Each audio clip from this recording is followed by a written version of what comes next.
My name is Jessica Williams. I am a youth employment counselor for Woods Homes, linking employment abilities and development program, as well as our youth culinary arts program. I am also board chair for a not-for-profit in BC called Nalox's Home. This is a youth-led agency that teaches youngsters who are in middle school and high school the facts and statistics about the opioid crisis happening in Canada, as well as education and training on how to administer naloxone. I'm Caitlyn Westgard, and I'm a shift lead at Whitecap Market and a peer mentor here at the Inglewood Opportunity Hub. So International Overdose Awareness Day, or shortened IOAD, is a very important day because not only are we dealing with a toxic drug supply and an opioid crisis in our major cities, it is a global pandemic that is unspoken and not being recognized. It's very important to recognize this day to pay respect to those that we have lost and to bring awareness so that we don't lose any more people.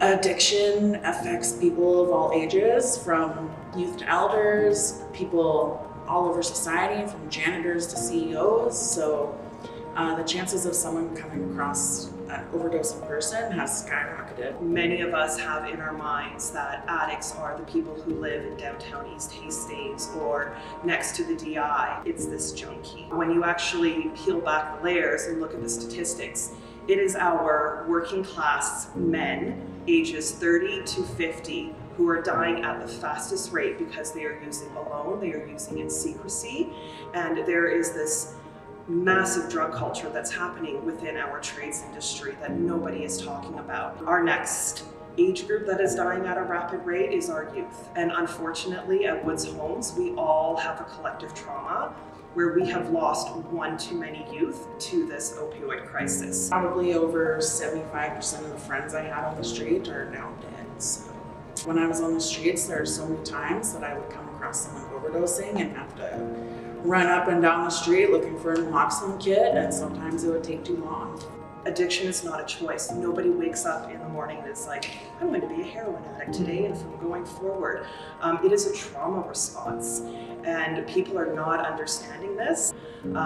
We know that the opposite of addiction is connection. So when you take people out of their communities and you force them into places like treatment, they lose their relationships, and they need to have their people around them to be able to find their sobriety. My mom tried so many times to get me to detox and a treatment, and every single time it did not work. It never worked until I hit that point when I was like, I'm done. I had such a strong community on the streets that were there for me, and I knew they were there for me.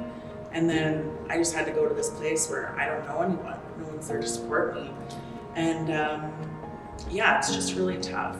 I've got residential school survivors on one side of my bloodline. I've got Holocaust survivors on another. I remember when I was deep within my own addiction and I finally confided in my best friend, her response was, how could you not have become an addict? You carry so much trauma within your body just from your generations. Everyone has trauma, and not everyone knows how to cope with it or deal with it in a healthy way. Our Indigenous communities are so deeply impacted by substance use and misuse. We have entire Indigenous communities that are dealing with direct acts of environmental racism. Their water is undrinkable. Their living conditions are deplorable. How can our Indigenous communities even begin to heal when they are constantly being abused, neglected, and mistreated by our governments, by our social world? Getting a safe supply is a really big thing.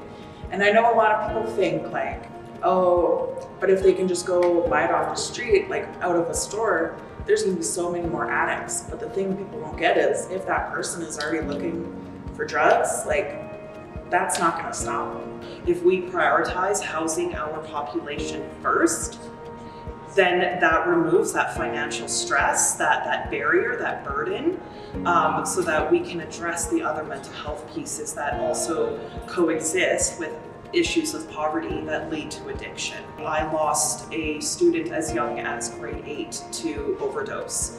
My kids went to school with this kid. It hit our community really hard. It is absolutely ridiculous that this is happening. It's really necessary for everybody to have naloxone, to know how to use it, and to just care, really. Because most of the time they would just keep walking and not even look at the person that's literally dying in front of them. These are somebody's kids, these are somebody's aunts and cousins, these are somebody's friends, and they are human beings and they deserve to have life.